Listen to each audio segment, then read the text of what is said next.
way up high on the top of the hill. Okay. And the poor family is literally half underground at the bottom of the hill. Yeah. It's Jonathan's bookcase. Oh, and there's half of Jonathan's face. Bottom of the hill. Yeah. It's Jonathan's bookcase. Uh-oh. Yeah, echo. Feedback. There we go. I'm hearing it. Yeah. Let me mute. Is it me? No, it's, I need to mute my stream on YouTube. I do this every show. Ah, yes. I forget for a few minutes. Okay, that's working. YouTube's working. Facebook is working. Hey, Jonathan, how's it going? Hey. Money talks, listen to this. I just have to clean up for this show a little bit. I'm underdressed, so. It's good. All right, here we go. The radical, fundamental principles of freedom, rational self-interest, and individual rights. This is the Yaron Brook Show.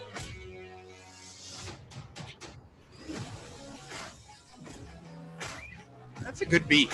That's a pretty good beat to start a show and to get you all energized for the Yaron Brook Show on this Sunday afternoon. And we've got our contributor hangout today. So we've got 4 of my contributors on online on video, and I've got some questions. I know they're somewhere. Yes, I have them. And they came in offline, and then I will also be taking Super Chat questions. So it's a good opportunity for anybody interested in Super Chat to use the Super Chat to ask questions about anything. So it's an open chat today. So we will start, as we always do, with questions from our contributors. So we'll start with you, Jim. Morning, Yaron. Morning, everyone. The truth is I haven't figured out how exactly to phrase this, so I'll try my best. The other day, I watched one of your Q&As. Somebody was asking you about your experience in the military, and it got me thinking, because this is sort of a long time. I've not known how exactly to think of this myself. My father was a Citadel graduate, an officer, military man, and yet, and he encouraged me to follow in his footsteps, which I didn't, because I grew up very much kind of anti-establishment sort of kid. And it's always been hard for me to on one hand, simultaneously believe in the importance and have respect for our own military and how critical they are for protecting individual rights, but at the same time, struggling to imagine if I were myself in the military, how much I might hate the structure, hate the orders, hate the sort of counter to my own sense of deciding my own destiny. And I guess the short version of this question, after all that lead in, is what's an ideal life in a military look like in an ideal capitalist country? I mean, okay, I'll try to answer that, but let me first say there are a lot of professions you don't want to do. And you can't imagine doing it. I don't want to be a doctor. I don't want to be surrounded by blood and surrounded by sick people and constantly telling people that their loved ones are dying or dead or whatever. My father was a doctor. I wanted to be a doctor till about the age of 12. And then I realized what it actually entailed and the kind of lifestyle and everything. And I said, I don't want to be a doctor. So the fact that you can't imagine yourself being in the military does not mean anything. Good point. The military is a physical profession. It involves a lot of physicality. A lot of people like that, and they like, it doesn't mean they're not going to use their mind, but they like the combination of mind and physicality and body and action. And some people like the risk involved, and they enjoy the challenge, and they're more oriented in that direction. That's how we get firemen and policemen. I don't want to be a policeman. I don't want to be a fireman rushing into burning buildings. I mean, not not my idea of something cool to do. So, but somebody does love it, and somebody does enjoy it, and somebody does volunteer to do it. So the fact that you can't imagine yourself in it is part of it. The other part is, I do think most militaries are, there's an element of irrationality in the way they execute. That is the way they are structured. And I think it is a good question to ask, what will a military look like in a more rational society? And I haven't given this a lot of thought. You'd have to really think about this to do it. But there has to be something where the value of the individual is far more appreciated, and the value of the mind is far more appreciated. And to some extent, good militaries do this. I think to some extent, the Israeli military and the U.S. military, certainly in places like the Special Forces and places like that, do it. But because of its hierarchical, the hierarchy. Andrew. Join the meeting. Who is this? Somebody joined the meeting. Okay. Let me mute you, because that was noisy. All right, we mute you. Because of the what are we saying? The hierarchy, there is a certain sense, and particularly you get this from the movies at least, and I think the movies exaggerate this, of mindlessness, of not expecting people to think, of just follow orders, of just stay with your pals and, defend them no matter what. Don't think. And I don't think good militaries do that. But I also think that in an objectivist world, there'd be more emphasis on how to figure out how to both create a cohesive unit and create independent thinkers at the same time, both create a hierarchy, just like you do in a hierarchy where in the battlefield, in the moment of an emergency, people just do what they're trained to do and do what they're told to do. And at the same time, a much more challenging, collaborative, much more open dialogue across the hierarchy, across the different levels in the hierarchy. And how you actually do that is hard to tell. But, the Israeli army is a lot less formal than the American army is presented as, at least in the movies, right? So I don't know what it's like in the reality. So in the Israeli army, there's a lot less of the hierarchical formality and a lot more of people just intervening and people taking over, even if they're not at the right rank, and in emergency, just acting the way they need to act, more as individuals. I do think that it's also an issue of who makes the military a career. Now, in the Israeli army, because it's a draft, so it's not a volunteer army, the people who tend to stay in the military, the people who tend to become professionals, are not always the most intelligent people around. They tend more to be the people who kind of are afraid to go back into the private sector and get a real job, and they kind of stay in it. So my commanding officers in military intelligence were not the smartest people in the block.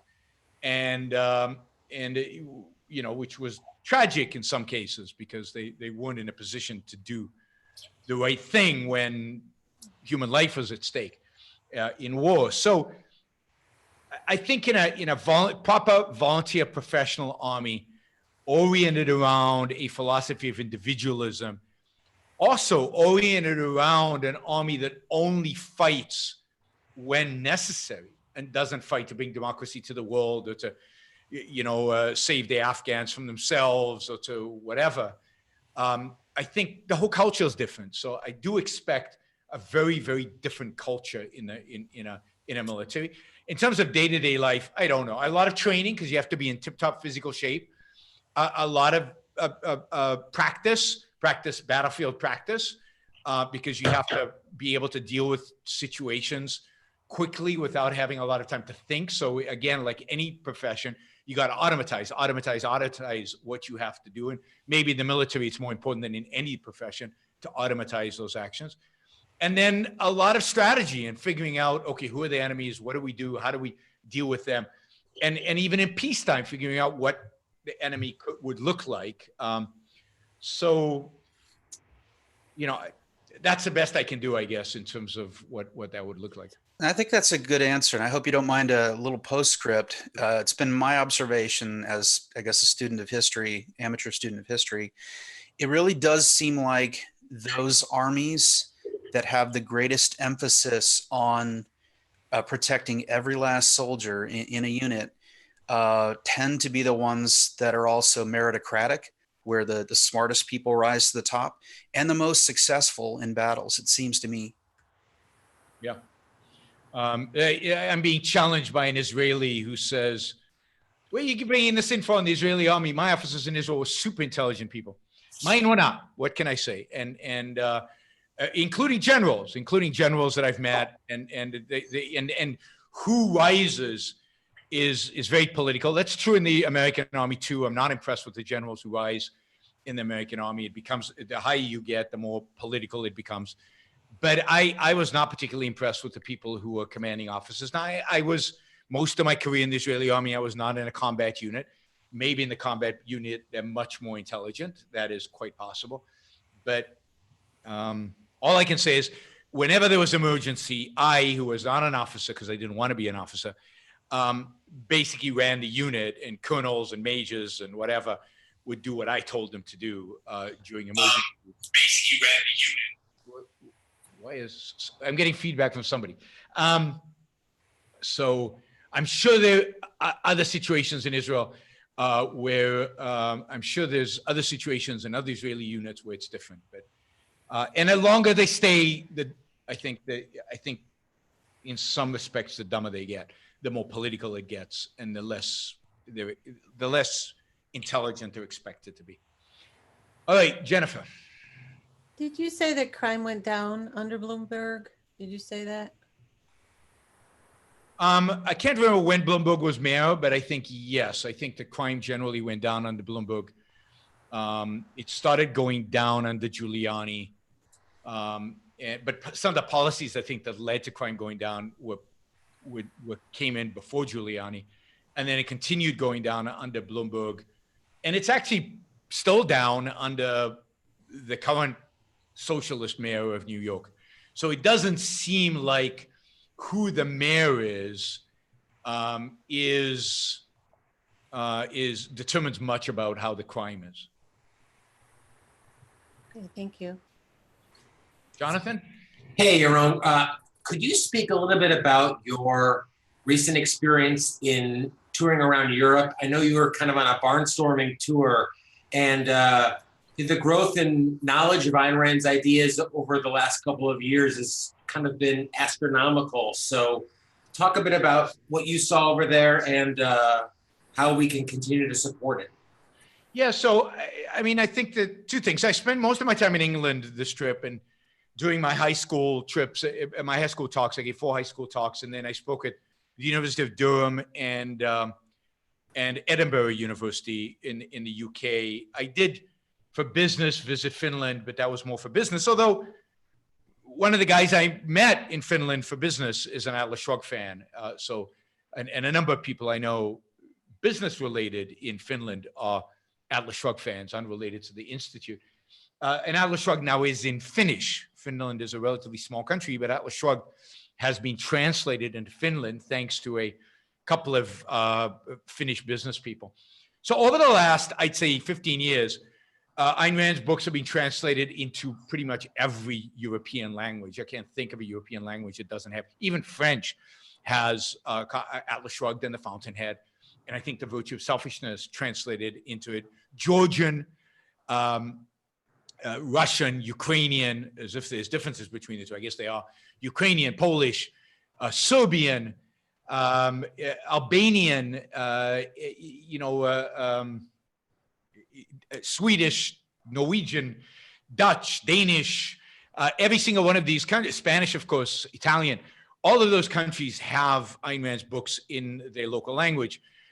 Eastern European languages tend to have more of Ayn Rand's books, with the exception of Spanish. Spanish, all her books are in Spanish, but that is driven primarily by demand in Latin America. So Eastern Europe is really thriving. The UK is, when I went to the UK 15, 16 years ago, there was almost no Ayn Rand books in the bookstores. There was nothing. Nobody knew who she was. The newspapers never mentioned her. Again, the books weren't in the bookstore. If you walked into a bookstore in London or Oxford or Cambridge, there was nothing. There was no Ayn Rand. And then now you walk into any bookstore in London, Cambridge, Oxford, anywhere, you will find a whole shelf of Ayn Rand books. She's regularly mentioned in the press as if everybody knows who she is. Members of parliament and members of the cabinet claim to be Ayn Rand fans, just like some congressmen in the United States claim to be fans. The recent firing of the, what is it called? The Minister of the Exchequer, which is the Treasury Secretary in the UK, mentioned the fact that he is a big Ayn Rand fan and loves the Fountainhead. So she is everywhere in that sense. You know, the person who invited me to University of Edinburgh considers himself an objectivist. I was invited to Durham by the student union. The student union is a nonpartisan organization, but yet a number of the people, they had read Ayn Rand. I asked the audience, a number of hands went up. There was quite a bit of familiarity with Ayn Rand and her ideas. You know, it's a lot of fun when you walk into a room at Durham, right? Durham is in the northern edge of England, near Scotland. And a guy walks up to you and says, hey, you remember me? I've seen you a couple of times when you spoke at Exeter, which is at the southern tip of England, because he was an undergraduate at Exeter, and I spoke there a number of times, and he came to my talks. Now he's a graduate student at Durham, and he's coming to my talks at Durham. So it's nice now to see, you know, the peak will be when somebody will have seen me at a high school, then at an undergrad, and then at a graduate school. And I think we're getting to the point where that is happening, where I'm interacting with these people so many times and touching them in so many different places. Durham was terrific. And then the high schools, I think I said this on my show, the teacher who invited me to one school said she discovered objectivism through my show on YouTube, and then read all of Ayn Rand and now considers herself an objectivist. And she's a teacher. Yeah. Hey, and you said that the conference, the student conference, I'll get to the conference. Yeah. I'll get to the conference. Was the biggest objectivist conference ever. I think so. It had almost 600 people, all young, all, 450 students, about 150 adults, excited, interested, passionate.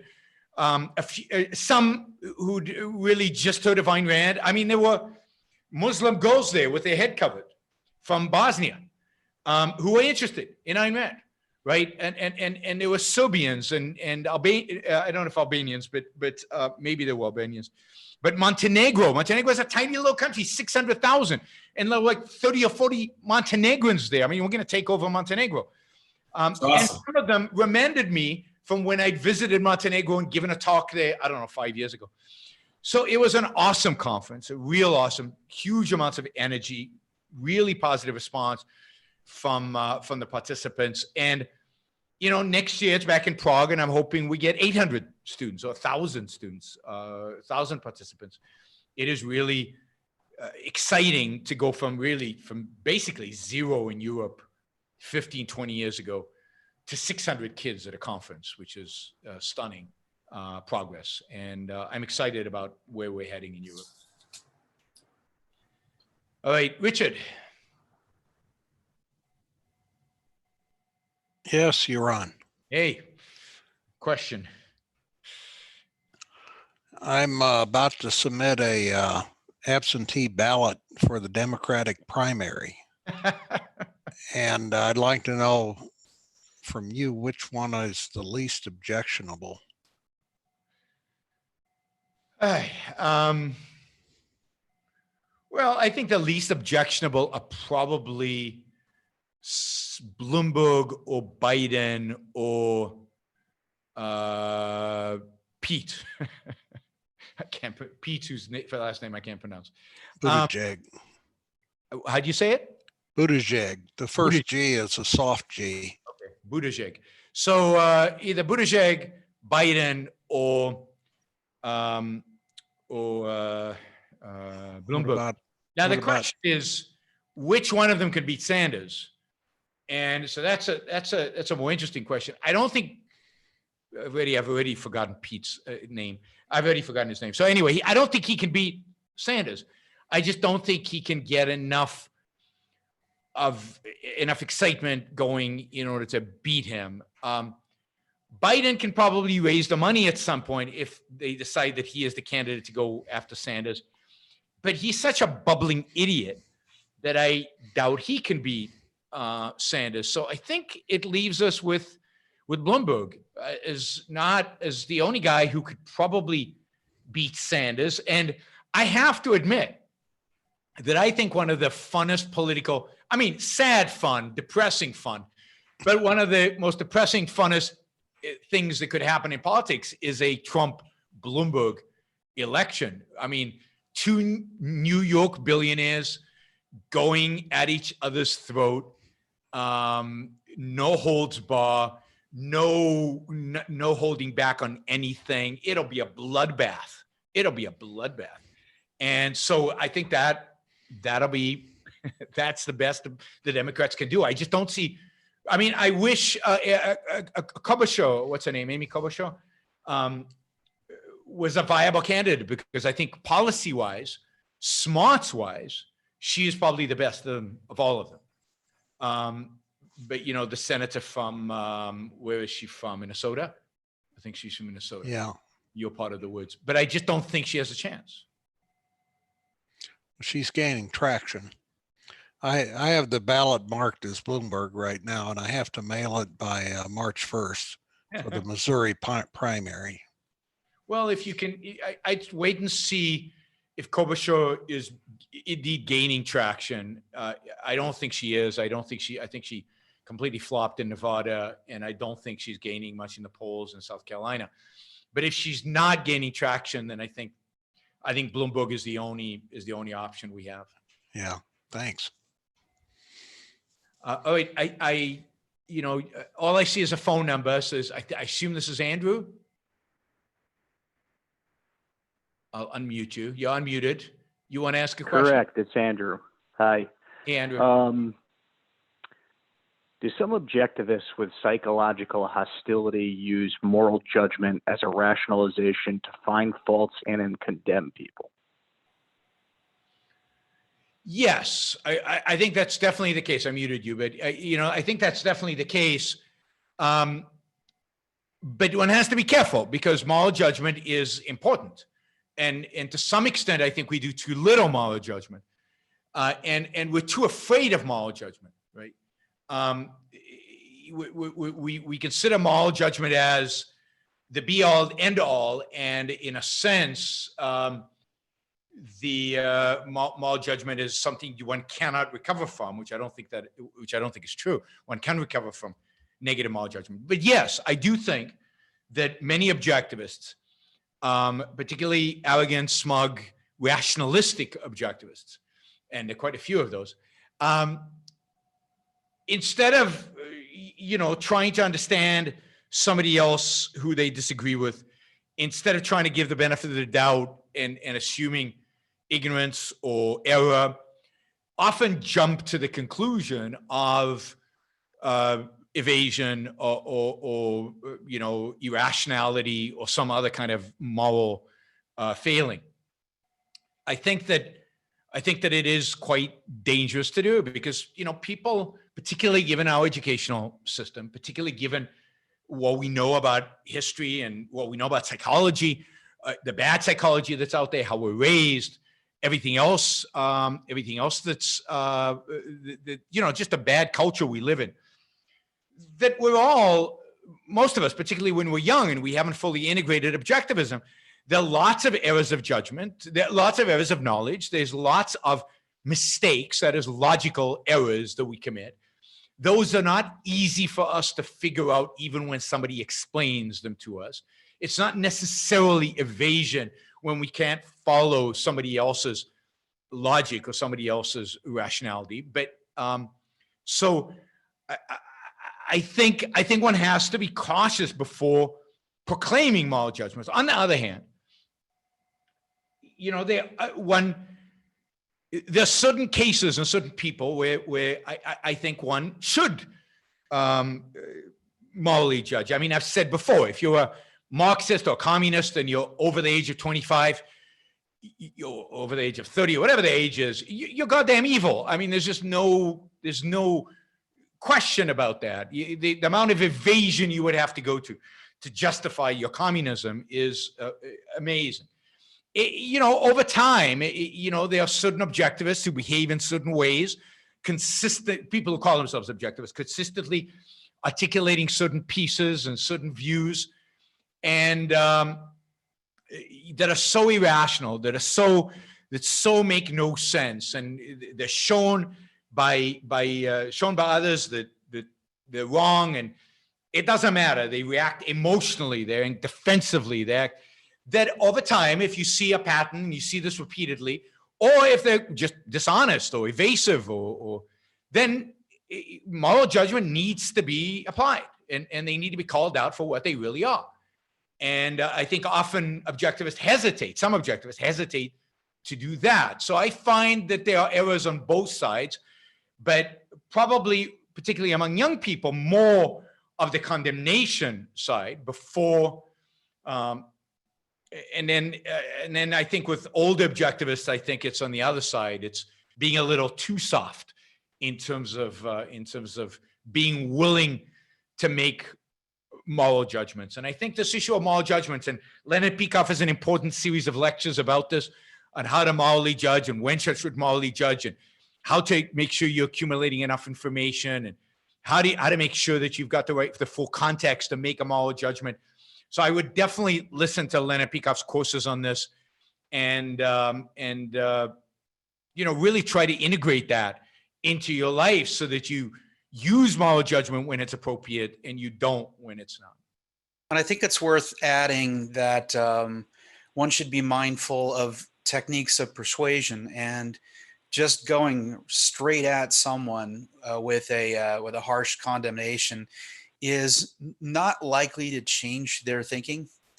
There are smarter ways to approach convincing people. Yeah, I mean, how to convince people, how to talk to people, and depends on who you're talking to, and depend what your goal is. And is your goal to shock? Is your goal to create cognitive dissonance? Is your goal to emphasize an issue of justice? So a lot of it depends on what you're trying to achieve.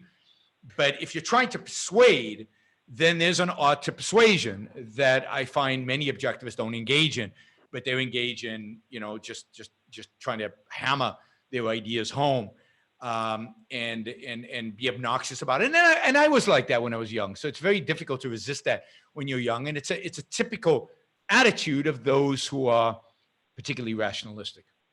Andrew, did you have a follow-up on that?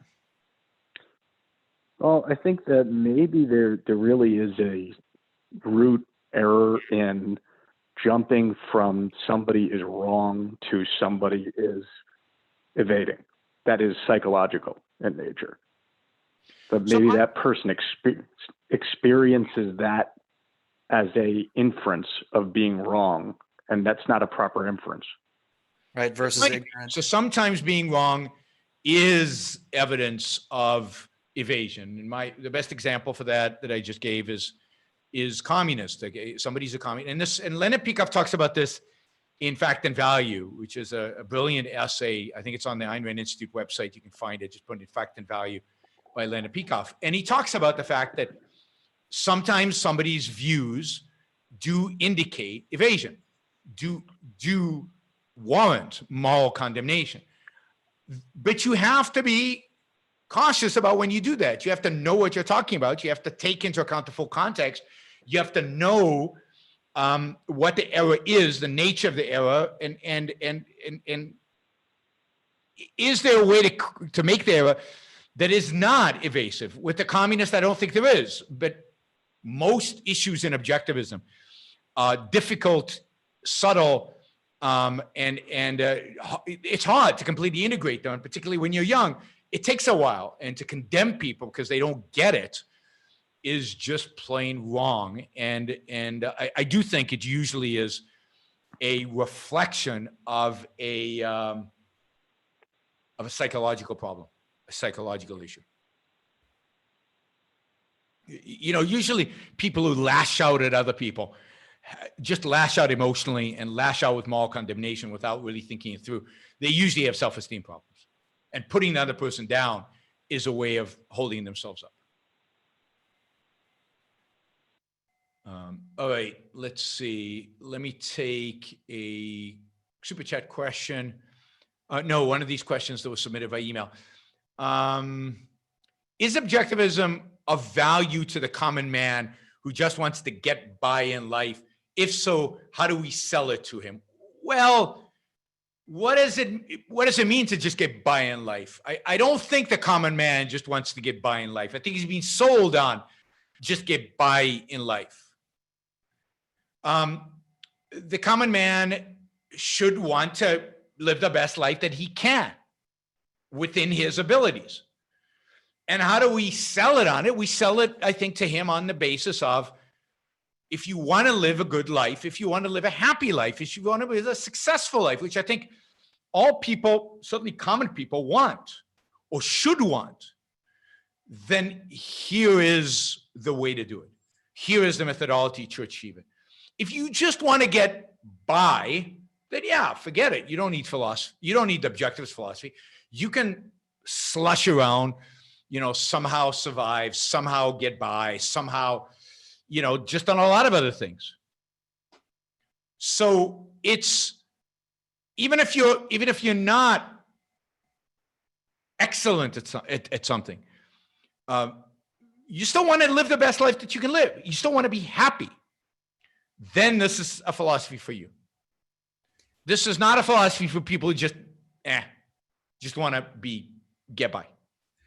And not everybody needs to be an expert at the deepest possible level, too.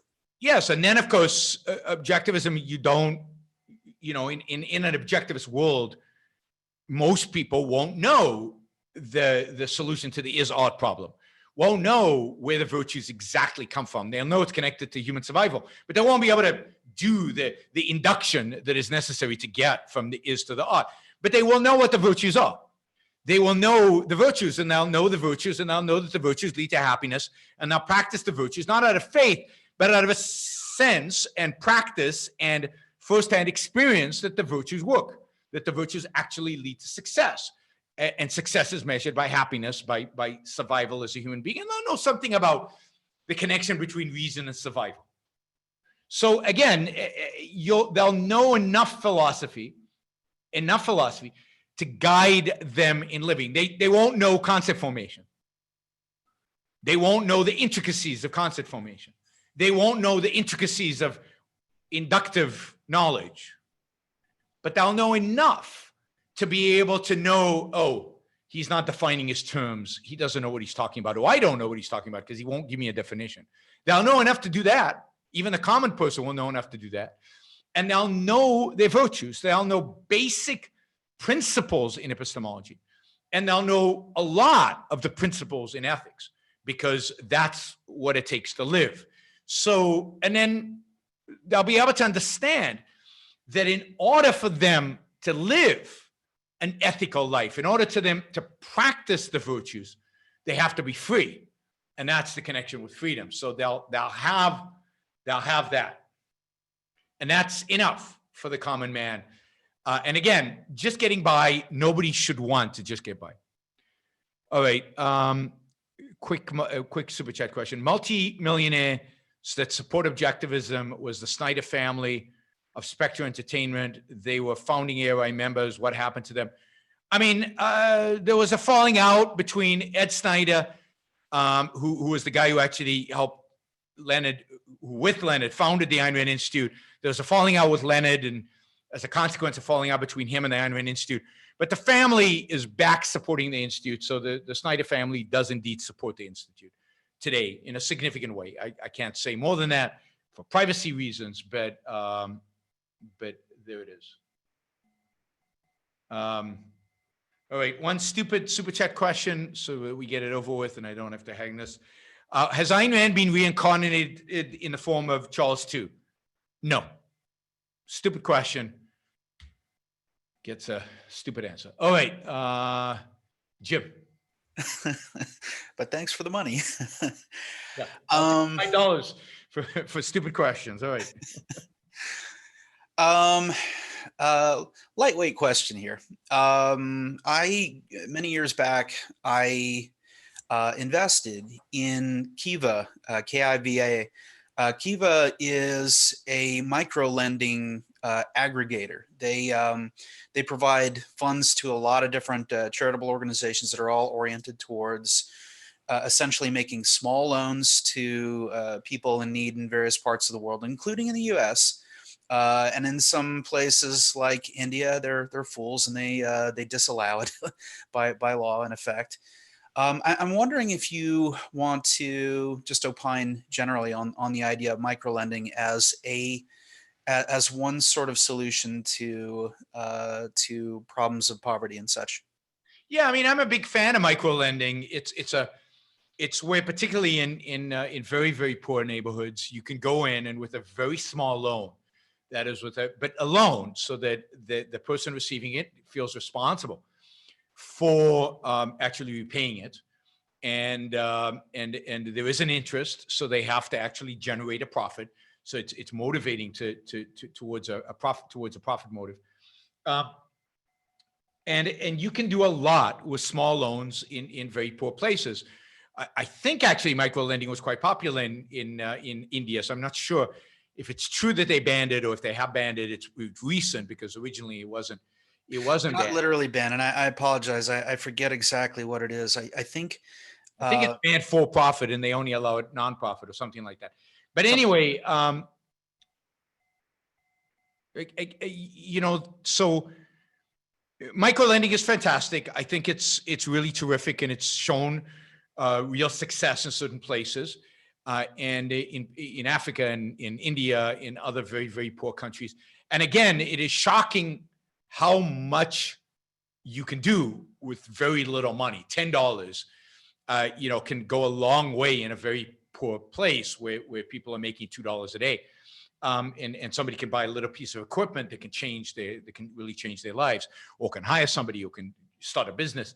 So I'm a huge fan of micro lending. However, the studies I've seen, and I haven't looked at this in a long time, but the studies I've seen show that microlending for profit is far more useful and helpful than nonprofit microlending. That the nonprofit microlending gets too much, gets too altruistic in a sense, gets too obsessed with helping for the sake of helping and not thinking of the business model and can they really be successful, and indeed can be destructive, because you're lending people to start businesses, but you're not giving them the kind of help that a for-profit would in analyzing the business model. So you get much higher rates of failure, which are destructive to the poor person's self-esteem. So the filter that a for-profit micro-lending provides in assessing the value of the business is far more valuable than the nonprofit. So that would be the only caveat I would say, is that a couple of minor observations, related to your points too.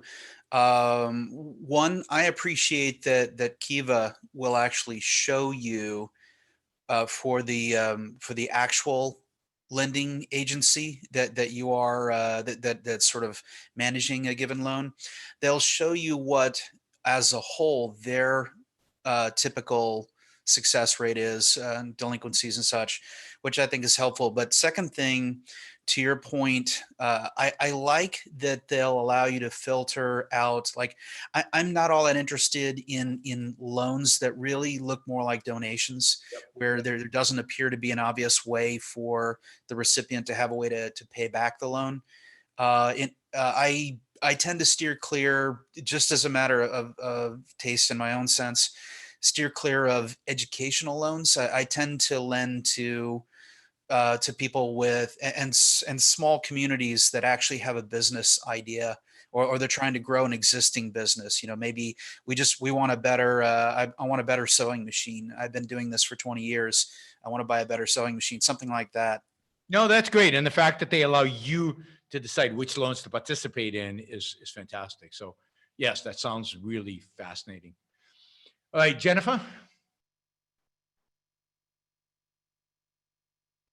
Whoops, you're muted. I'm sorry. I muted you. I'll unmute. There we go.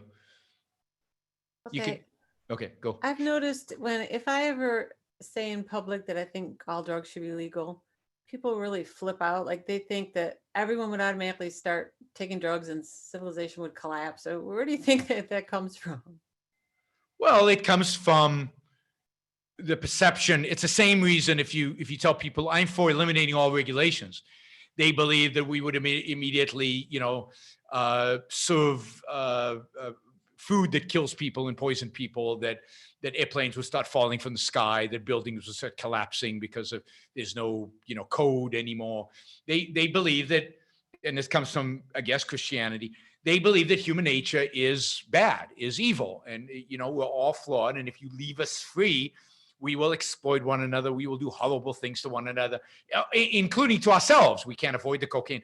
And you often see people doing this. Oh, I wouldn't take the cocaine, but I know everybody else would. Yeah. Right? And I see that in business too. When I talk about regulation, they say, well, in my business, we're all straight up. We would never cheat. We don't need the regulations. But that other business, they are scumbags and they would cheat immediately and they would all just do all these horrible things.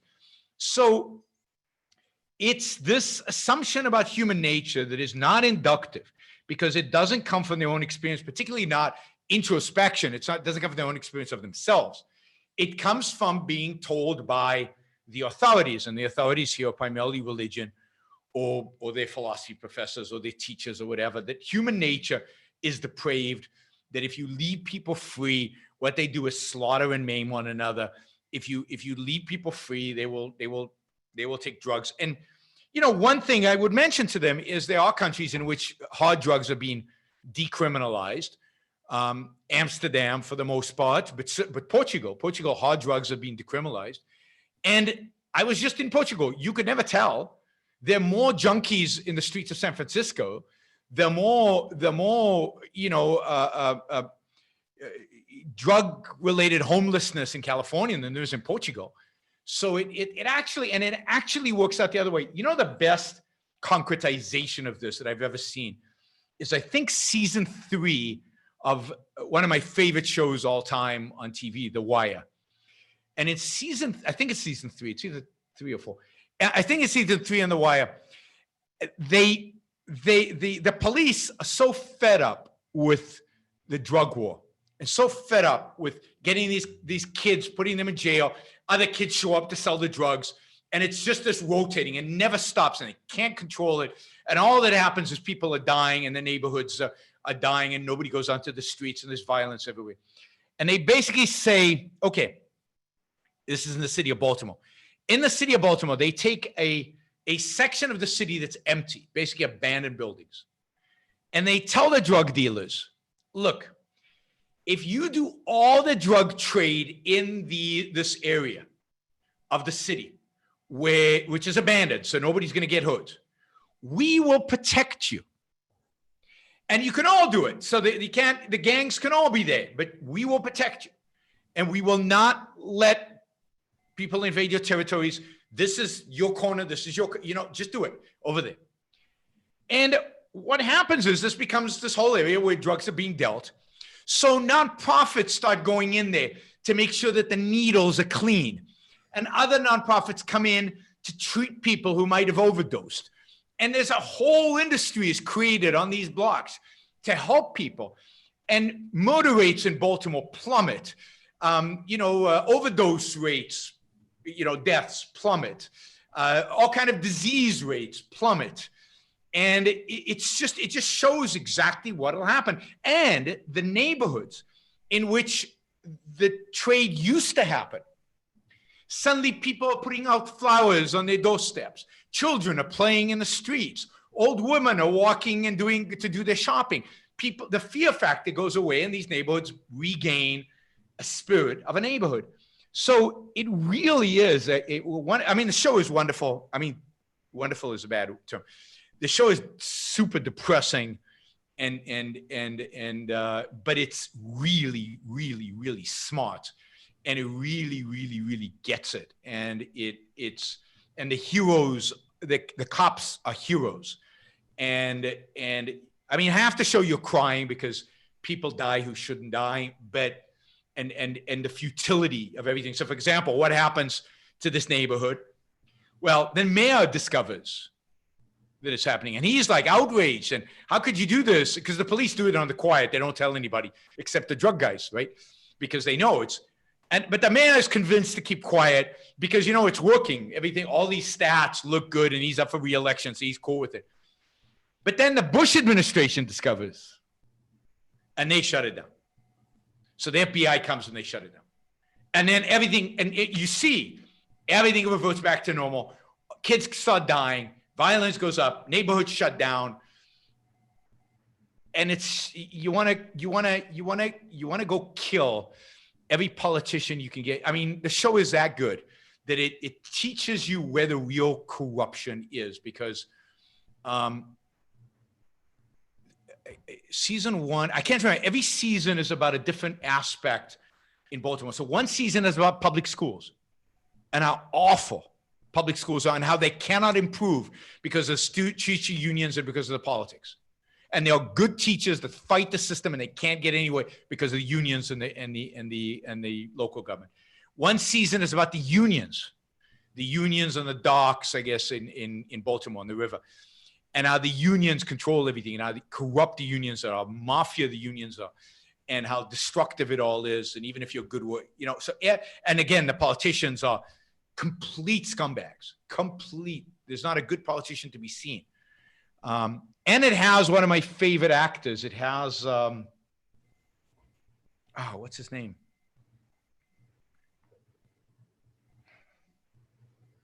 I can't remember his name. I'll figure out his name and I'll tell you. But one of my favorite actors, he's a black actor from the UK, British actor who has Luther. Anybody seen Luther? Michael K. Williams, is it? Or No. Luther. Who's the actor in Luther? Wendell Pierce? No. Andre Royo? Or Seth Gilliam? Or No, here it is. I've got it. Luther. Where are the actors in Luther? Luther's a really, really, really, really dark British detective show. But first of all, the actor is so good that I don't mind it being dark, but it's very well made. And the acting is Idris Elba, Idris Elba, ELBA. I think he's excellent. And I love his acting in Luther. And he is one of the drug kingpins in the show. And again, the way they show him is he's going to night business school because he wants to turn the drug trade into, he wants to do it like a business. And he wants to figure out how to run the drug trade like a business. And of course he can't because it's illegal. So he has to suffer the consequences and he has to kill people. And so he's a bad guy in that sense. But you can only imagine this guy's potential in a world where drugs were legal or where he wasn't a criminal. So it's again, another one of the tragedies in the show is that some of these guys are quite competent and would be successful entrepreneurs in a world without this. So Idris Elba is one of my favorite actors out there. Luther is a British crime drama, which is very intense, very dark, but I really, really enjoyed it. All right, Jonathan. You're muted. I unmuted you. Now go. How, some people know that, you know, you have another job besides just being a traveling philosopher and that you're a professional investor. How does your philosophy impact how you invest? And I have a follow-up as well. So it doesn't directly. It does in a sense that everything we do as investors, we base on rational thinking. We based on data. We based on facts. We don't use emotions. We don't use feelings. I don't try to buy things that I wish would go up or sell things that I wish would go down. You know, so it's really based on models that we have developed, that are empirically tested, that we rigorously test, that we're confident in, that we understand the causality. We try to avoid things where we don't understand the causality. So causality is important. So I'd say the epistemology impacts it in the sense of how I approach evaluating it. And then in terms of the politics and stuff, the other thing is just, which should be obvious, but I never lie to my investors. Everything's completely above board, and as a culture within the fund, there's no deception, there's no lying, there's no cutting corners, there's no cheating, not just because the regulators are there looking over our shoulder, but because it's wrong and we just don't do it. So we're very forthcoming with our investors in a way that I don't know that everybody is. And then in terms of my understanding of economics and politics, I would just say that, there's certain periods in time where my sense is that one should be cautious because there's an election coming up, or there's volatility, there's stuff going on in Europe that might cause volatility or whatever, where that influences kind of the amount of risk I'm willing to take. So the one thing I just, based on my macro view of the world, is the levels of risk that I'm willing to take. And you've known some very successful objectivist investors over the years, like Monroe Trout, Dimitri Balziat. Yes. Do they all share any type of similar attitude or philosophy towards investing? I mean, the one thing I would say with all of them is, to the extent that I know, because I don't know all of their investment philosophies, they're all ruthlessly oriented to reality. They're all data fact driven. And they all understand that the reason markets are efficient is because somebody makes them efficient. You know the old story of drops the $100 bill. Yeah, the $100 bill. Chicago professor's walking with one of his grad students, and the grad student says, "Hey, professor, there's a $100 bill on the pavement." And the professor says, "There can be. If there was, somebody would have picked it up already." And that's the attitude in finance. And somebody has to pick it up, and somebody does very quickly in markets. And sometimes it's in milliseconds, right, that the $100 bill is picked up from when it's dropped. And the dropping of a $100 bill is not the right analogy here. But anyway, the idea that you make money by making the markets more efficient, that is the process by which markets are efficient. Prices are constantly moving based on people's estimates of value. And when you're right, you are basically helping to move the price to where it should be. But I think it's the ruthlessness, the fact orientation, and I hesitate to talk about them because one thing I'll tell you about all the hedge fund guys that I know who are objectivists, they're super private. They're super private, so I don't like to talk about them and mention them. But I'll just say that yes, facts, data, stop losses. They don't care about your feelings. They don't care about what you're guessing. They want evidence. They want facts. And if a stock goes down a certain amount, even there was a case where I was short a stock. I short a stock that I was shorting it, I think, at 40, and it went up in 2 days to 250. I basically had lost over $1 million in 2 days of somebody else's money. And the stock, and I got a phone call from my investor, and he said, "What are you doing?" And I was this is early days for me. And I said, my attitude was, don't worry, it's going to go down. It has to go down. It's not worth this amount. And his view was, I don't care. When, we have stop losses for a reason. If it goes down a certain amount, 20%, whatever the stop loss happens to be, you get out. It doesn't matter what you think, in the long run. So I got out. I literally booked $1 million loss, the biggest loss I've ever made in my ever. And luckily I made a lot of money as well. So it netted out that year. But did you follow that particular one to see what actually ended up happening? Of course, it landed up 2 years later. It was at 4, and ultimately it went bankrupt. But that's not the point. The point is that yes, on that one I was right. But and you can't go on that. I did get an academic paper out of it. So there is a paper published in the Journal of Investing by myself and my business partner on that phenomena that happened, a part of which, and we traded the phenomena, so part of which we lost a lot of money during that period. But it teaches you a lot of, as Jonathan knows, I mean, actually trading in the market teaches you a lot about the market and about life and about what you can do and what you can't do and what investors want, but also kind of what can happen in the marketplace. The markets are interesting places, and it's particularly when they get very volatile and things go bad. It's I'll just quickly say there's this misperception that, well, objectivists just keep all their money in gold. No. And that's, but obviously that's not the case. So I'm interested to hear how you apply your philosophy to your not at all. Now we talk more about the hedge fund, but another time. No, I never will, because I don't, I'm registered with the SEC, and as part of registration with the SEC, I cannot talk about my hedge fund.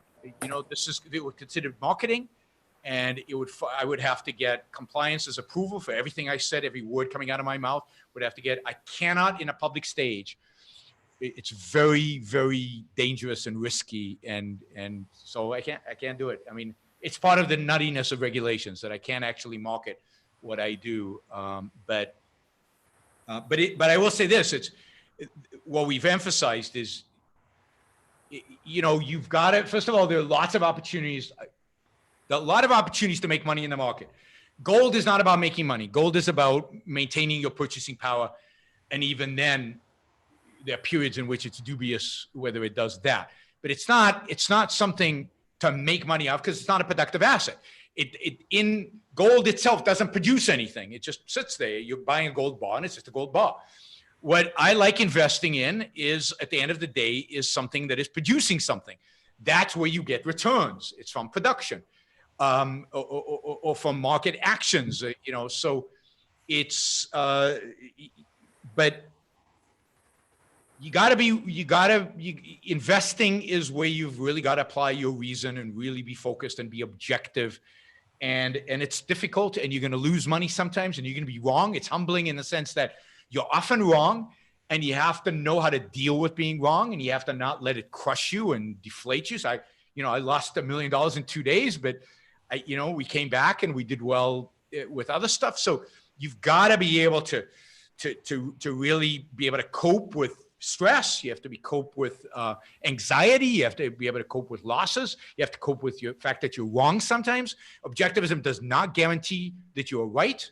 It just gives you a methodology. It doesn't guarantee anything about what you do with that methodology. So investing is really, there's no accident that I think there are a lot of objectivists in investing who actually do it on a regular basis, professional. All right, Richard. Whoops, I like what you said about The Wire, and one of the questions I had was, who was the screenwriter, and what is that series based on? I've watched it before, and I enjoy it, but I mean, I don't know. It's obviously written from kind of a left perspective. It's smart liberal, I would say, wrote it. Google lists 4 writers: David Simon, George. David Simon is the famous one. He was the one who created it, and George it's based on his ideas. Ed Burns and David Mills. Yeah, but it's mainly David Simon. He's considered the lead, and I can't remember what else he's done. Nothing as outstanding as this, from just looking at the list of things he's been involved in. This was really a really very insightful show, and this is what you can expect from the best liberals out there, liberals in the leftist sense. But most leftists I don't consider liberals. Most leftists are nihilists or socialists or whatever. But this is kind of this attitude, this understanding, this ability, this perception is what you can expect from the best of the liberals. He was involved with. Let me see if there's any shows here that I really know. Generation Kill, but I don't think that was about Iraq. Treme, I try to watch that. I couldn't watch it. It didn't strike me as that interesting. Yeah, so he hasn't done anything really that meaningful other than The Wire. And those of you starting to watch The Wire, you have to get into it. The first few episodes are very difficult to get into. But once you're into it, I found it addictive. I'm actually going to, at some point, watch it again because I think a second time I'd actually enjoy it even more than I did the first time. Okay, Andrew, you get, we'll go to one question from Andrew. Yes. If someone takes seriously the moral command to love their neighbor, do they end up disliking or hating their neighbor?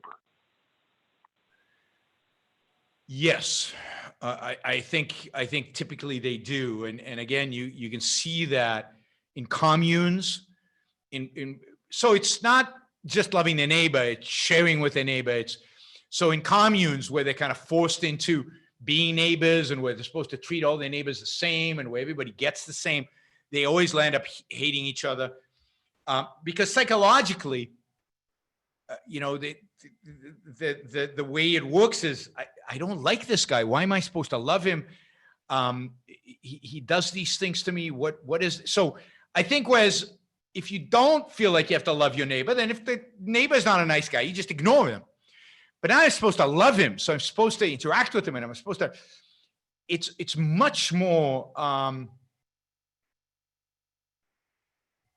It's much more about.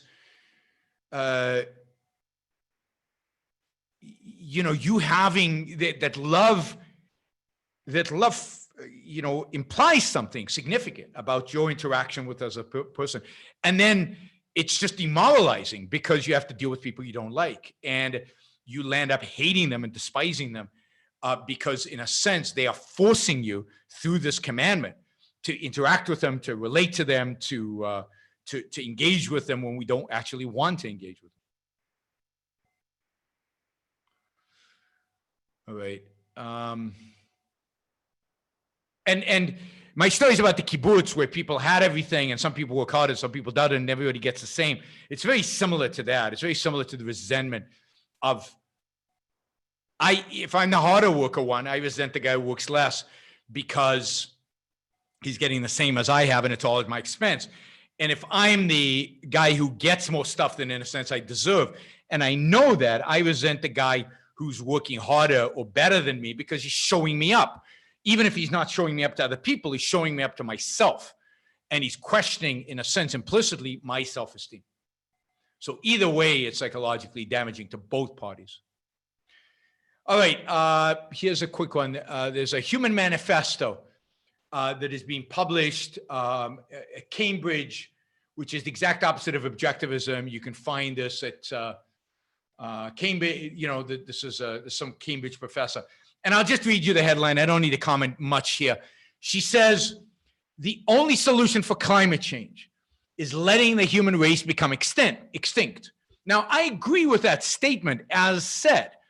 I think that, yes, as conceived of, the only solution to climate change is the extinction of the human race.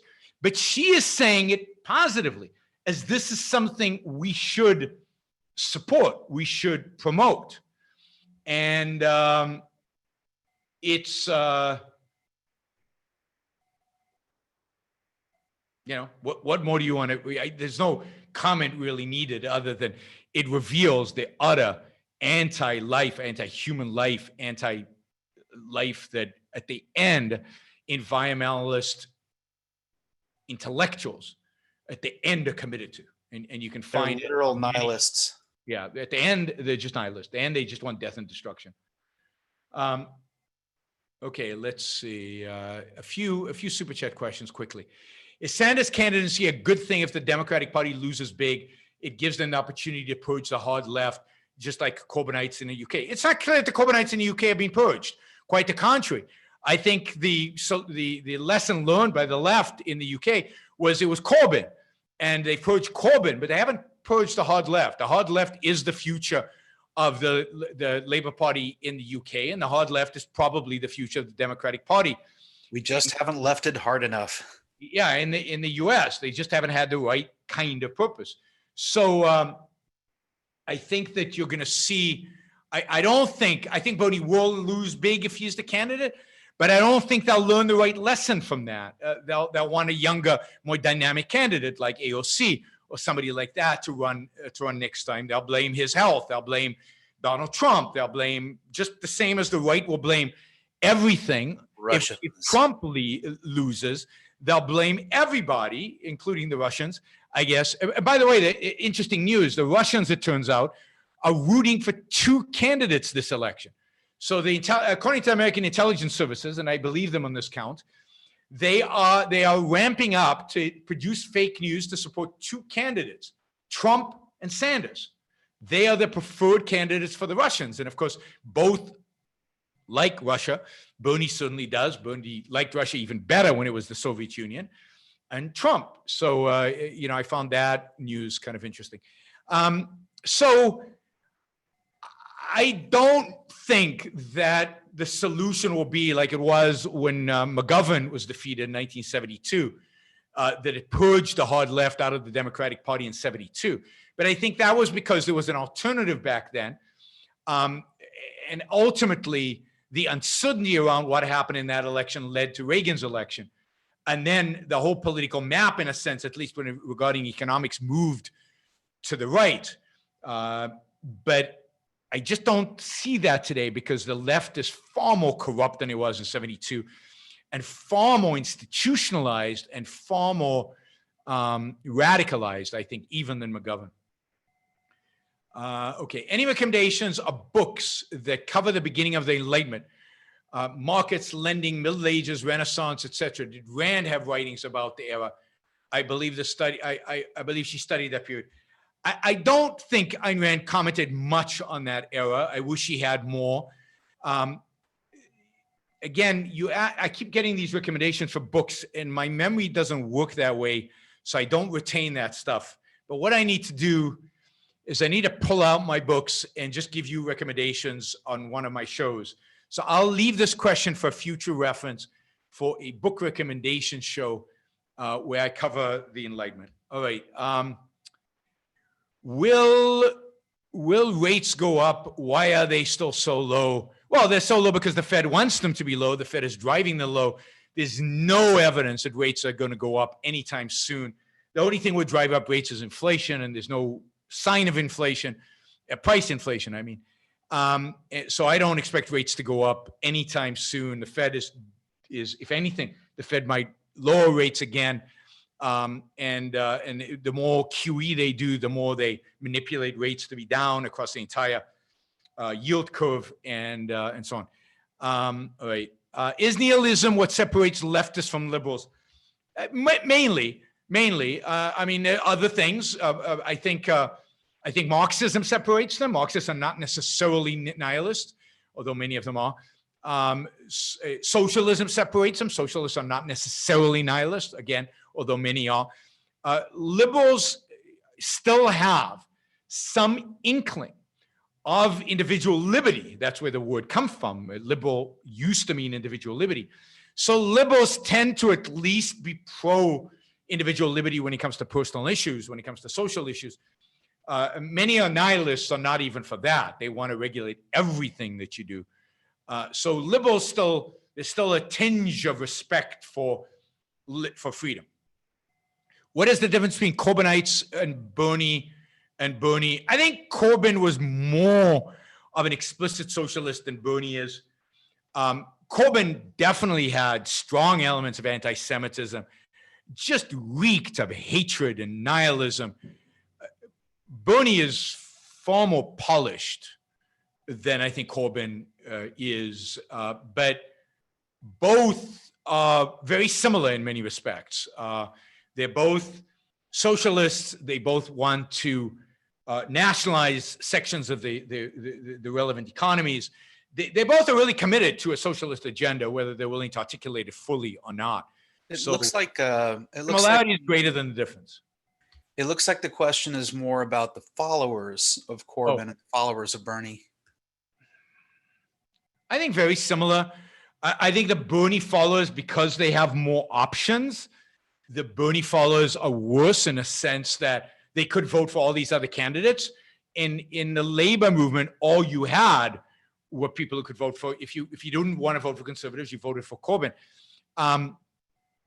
So I think there's more diversity in the Democratic Party than there was in a sense. So people who are committed to Bernie, like the people committed to Corbyn, those are the same. They're both a nihilistic, socialist, Marxist, separate this two out, wing of the Democratic or the labor movements in the UK.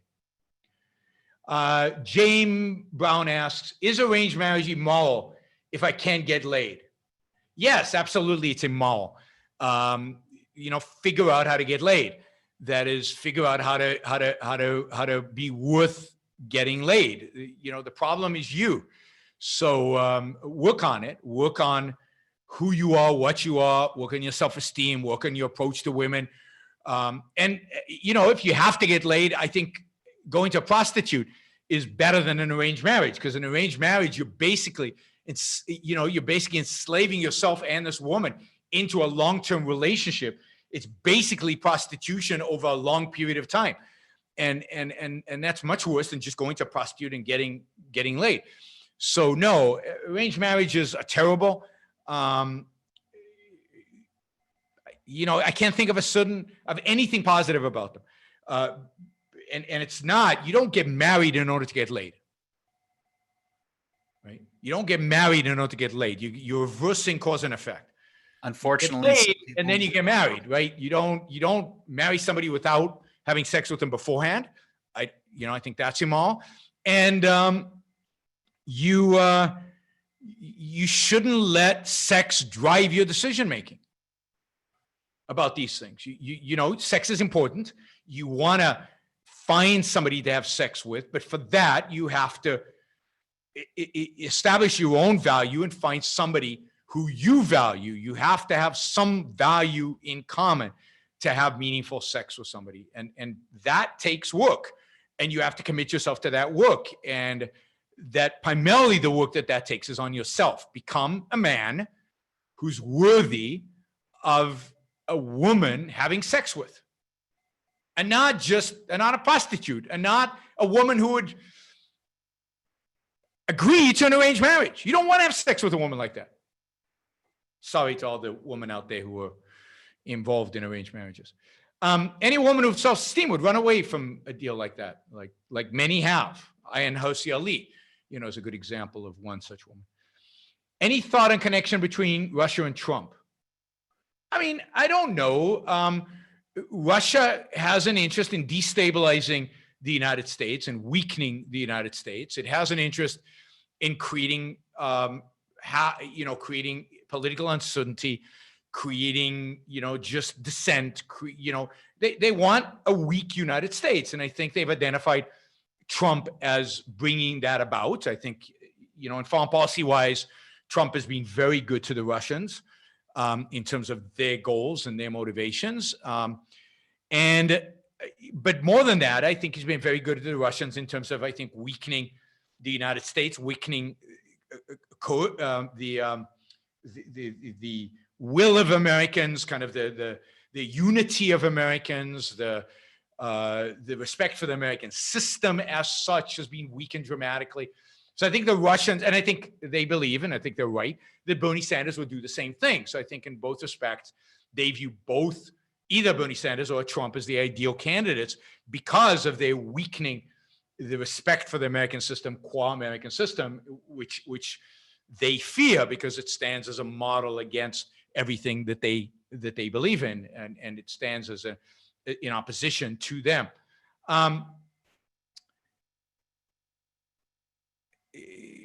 Beyond that, it's hard to tell. I mean, Trump clearly respects and admires Vladimir Putin. He morally equivocates between the United States and Russia. He did this during the campaign when he said, they kill people, we kill people, what's the difference? When asked about Putin killing journalists. And I've seen the video, so this is not based on some left-wing media reports. You can actually find the video where Trump actually says this. He does press conferences with Putin where he praises him to the hilt, even though Putin is not an ally of the United States of America on various fronts.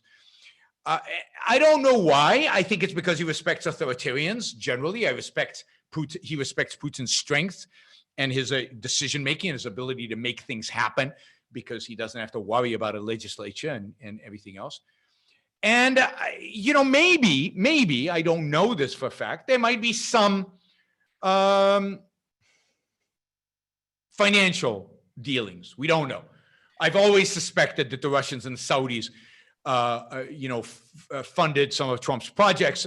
American investment banks would have nothing to do with Trump. So Deutsche Bank has been Trump's primary bank, and it wouldn't surprise me if Deutsche Bank also raised money for him from places like Saudi Arabia and Russia. But I can't prove that. That's just my speculation.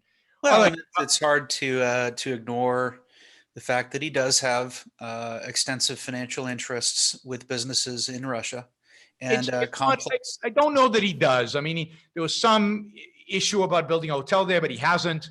I don't know how business. We don't know whether there are real business extensions. It's just a suspicion, and the fact that he doesn't release his taxes just multiplies those suspicions. That's all. Okay. Somebody asked, "What do I think of Rocco Ali?" Stop asking me what I think of other objectivists.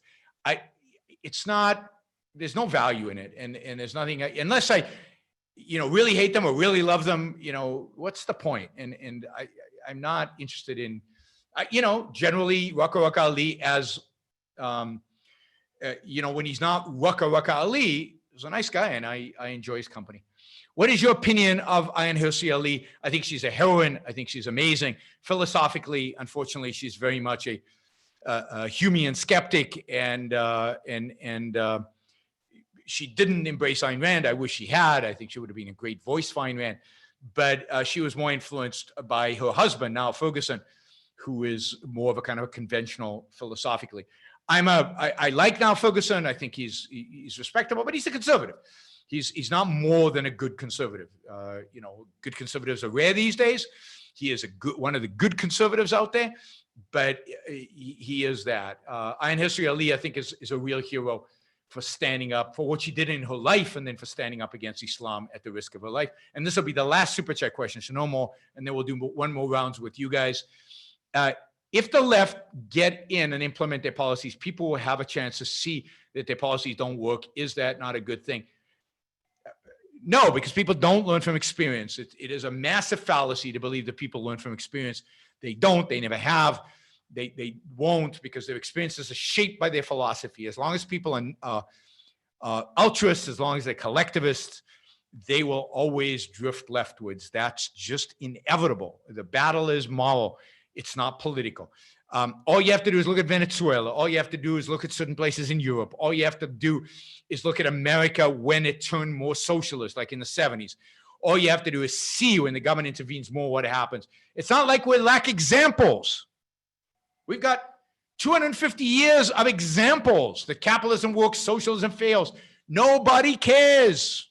We don't need more examples of more mass starvations and death and destruction to convince ourselves that socialism or communism don't work. We don't need more failed states. We don't need more examples of nationalized industries driving everybody bankrupt. We don't need more examples. What we need is a philosophy. So no. Nobody learns from facts. They have to have the right philosophy to guide their learning from facts. All right, Jim, final question.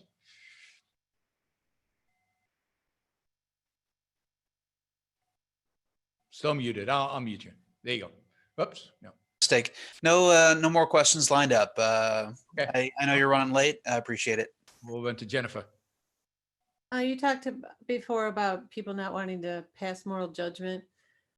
And when people will say you shouldn't speak ill of the dead, what difference does it make if they're dead? I mean, where do you think that comes from? I don't think it makes any difference. I think it comes from kind of a mystical attitude that they're somewhere up there and listening. But they're dead, so who cares? And if they were bad people, then you should absolutely speak ill of them. And, if they were good people, you should praise them, not because they're listening, but because it's an act of justice for you and for the people who knew them and can appreciate what you're saying about them. So No, I think it's completely irrational not to speak ill of the dead when they deserve to be spoken ill of. Thank you. Jonathan. Oh, you're muted. 1 second. Okay, Sure, go ahead. Yaron, I'll just quickly say that I made my OCON plans and I'm excited to see you and so many of ARI scholars at OCON this summer in Austin. So looking forward to that. Yeah, me too. I'm hoping this will be the largest OCON. So those of you who have not yet made plans to come to OCON, do it. I mean, Austin is a terrific place to hang out. The conference is going to be, I think, spectacular. And it's just going to be a lot of fun. I can't think of a place. Now, granted, June is not the best time to be in Austin, but you can overcome the heat. You can wear shorts and the short sleeve shirts and go hang out in Austin. But then the speakers, I think, are going to be terrific. I think the topics are really good. I'm speaking on the purpose of purpose, which is going to be interesting. So I will be giving a talk on purpose, which I have to cram for because I don't know yet what I'm going to say. So I'm going to be cracking open OPA to learn from the master, from Leonard Peikoff on purpose. And the whole theme of purpose is going to run through the entire conference, and I think it's going to be powerful. If you've never been to an OCON, it's like being in a mini gulch for a week or 5 days, and you'll find lifelong friends. I certainly have over the years at these places. And then it's educational and it's great spiritual refueling. So join us. And it's great that you're coming, Jonathan. I look forward to seeing you there. I will actually see you before that, hopefully in Chicago. For sure. Richard, you're on. I've really go ahead. I've enjoyed this conversation. I'll be more prepared with questions the next time. That sounds good. Okay, final question, I guess, is Andrews. Yes. Ayn Rand observed that she thought American men were emotionally repressed. And I wonder how much this has to do with kind of something you posed before of why people and American businessmen in general, don't understand the deeper themes of her novels. I'm thinking in particular, for example, in her journal, she says that she couldn't really flesh out the character of Hank Reardon until she was able to give him the issue of materialism and sex, his sex problem. And I think that, if she couldn't flesh it out, how could a reader flesh it out unless they are able to fit that aspect of his character into the Reardon Steele aspect of his character? So I wonder what you think about that as a contributing factor for why people are always not understanding the deeper themes of her novels. I think that's a really interesting observation, and I think you're right. I think you're onto something there. That is, I do think that American men, in particular, are very, very repressed, and I think that has a lot to do with Christianity. It has a lot to do with Christianity's mind-body dichotomy, mind-body split that Christianity creates in us. Sex is one manifestation of that, but it's not the only one. Mind-body separates emotion from mind. It separates a lot of these things. And I think men are particularly vulnerable to this because there's an attitude or perception of masculinity as being removed from emotion and being kind of removed from the material and so being physical in some respects, but limiting it in what it means and what it relates to. And again, I think this all goes back to Christianity. And I think if you are like that, then you're right. I think it conditions you. It makes it very difficult for you to understand certain elements within a novel, to understand the conflict within Reardon. And maybe this is why so many people read Atlas Shrugged and say, oh, the characters are so flat and cardboard. Wow. I mean, that is so the opposite of what I experience when I read Atlas Shrugged. I mean, Reardon in particular is not flat or cardboard. He's going through some of the most interesting and deepest conflicts and integrations and changes that a human being can go through. But they don't get it because they can't connect to the emotional state that Reardon is in. They can't connect to the emotional state he is in discovering the metal. They can't connect to his emotional state with sex with Dagny, or the emotional state versus the emotional state he's in with sex with his wife. They can't relate to his emotional state when he's going through the changes and what he comes to in the end with the full integration of his knowledge. They can't relate to any of this. And as a consequence, they can't integrate what he does. And you hear this a lot about, oh, I didn't really like Reardon because he cheats on his wife, right? I mean, what a stupid comment, right? I was going to say stupid comment. What a shallow comment. I mean, the whole point of the novel is that the cheating is that he's sleeping with his wife, and he's cheating himself by sleeping with his wife, right? Because that's cheating himself. That's denying himself. And the only thing of integrity that he does in that period of his life, other than design the metal, is sleep with Dagny, right? That's the act of integrity. That's that consistent with his values. Well, and to me, his essential characteristic, his essential role in the story is to show a man following perfectly the idea of sacrificing for your family. Deeper than that, because it's not just moral. It is, I think he represents the mind-body split. He represents the mind-body split in every application. So in morality, that would be sacrifice for your family, even though you don't want to really sacrifice for your family. And they hate him. And in sex, it is viewing sex as a physical attitude, not a spiritual thing. So that sex is animalistic, and that whole speech he gives Dagny after they've just had sex is an amazing speech reflecting the mind-body dichotomy. And even in his work, not fully appreciating, and this is what Francisco teaches him, right? To fully appreciate the spiritual value of Reardon metal, of the discovery of Reardon metal. So what Reardon is really represents is the mind-body dichotomy and how to resolve it, and how it's resolved in the story over time. So, and I think somebody who can't relate to that, can't understand that, can't relate to the emotional struggles he's going through and how it's resolved, because if you're so part of that, if you have that mind-body split that is emotionally repressing you, then you can't even comprehend, you can't see yourself in Reardon because you're too far gone. That is why they don't understand it. And all they get out of Atlas Shrugged is a political message. And they miss the philosophical, psychological, epistemological, and metaphysical. And the nature of man, the mind-body dichotomy, in a sense, is a metaphysical statement about the nature of man. They miss all that, and therefore their response to Atlas Shrugged is very different than our response. So yes, I think Andrew, that's a really good observation. It's the you've got to be open to this idea. You've got to be open emotionally to reading a novel properly, to getting the full message of Ayn Rand, and open to the idea that emotions are important, and then seeing that in the novel, particularly in Reardon. And I'm sure there's a lot more to say about this, because I think you've just opened up a really rich avenue of thought there, Richard. So thank you. Andrew, not Richard. Andrew? Yes. Can I add one thing? Sure.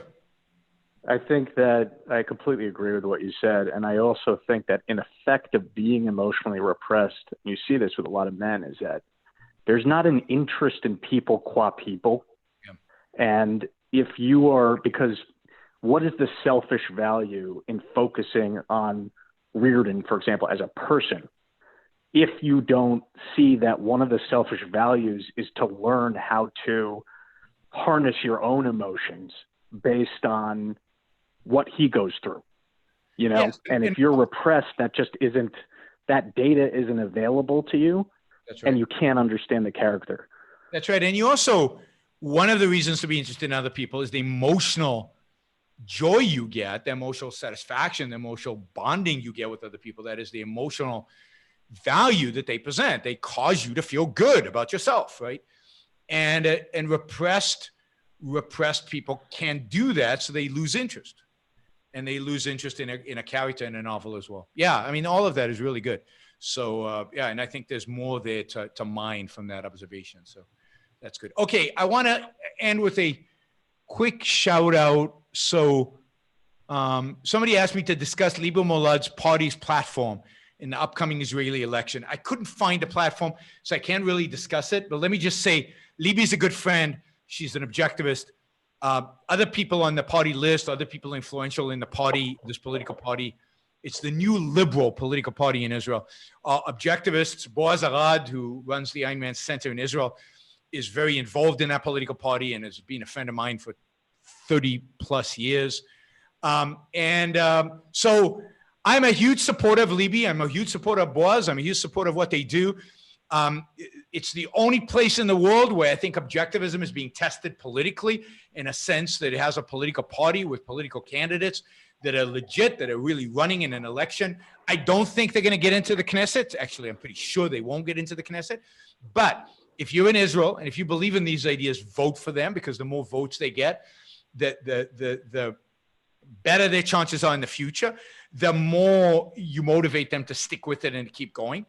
I think too many people vote strategically, don't vote for the party they actually believe in their programs. And by doing that, demoralize the people in that party, and therefore that party goes away. And that whole push for that true free market politics goes away. So the new Liberal Party in Israel is the most free market political party in the world today. And it should be supported by all of you who live in Israel, who actually believe in free markets. Even if they're going to lose, throw your vote, because it doesn't matter anyway. Your vote doesn't matter. It doesn't. Just do the math. It doesn't. One more vote, one less vote doesn't matter. And even if it did, who the F cares who wins the Israeli elections? They're all a bunch of losers. They're all a bunch of anti-capitalist, anti-Israeli losers. So vote. You finally, all of us, finally have somebody who actually represents our values. Of course you should vote for them, no matter whether they get in or not. All right. Thank you, guys. Thank you, everybody who joined me online live today. Thank you for the super chat, guys. Thank you particularly, Jim, Jennifer, Jonathan, Richard, and Andrew for your generous support of the Yaron Brook Show.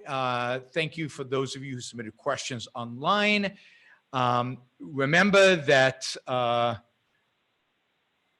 don't know what that, Yaron's tech support getting ahead of itself. I don't know what that was, but remember, you can support the show on yaronbrookshow.com/support, or on Patreon on subscribestar.com/yaronbrookshow, and like, share, and do all the other fun stuff that you do on social media. I will see you all. Not sure. I'm flying tomorrow to the city I've learned to hate.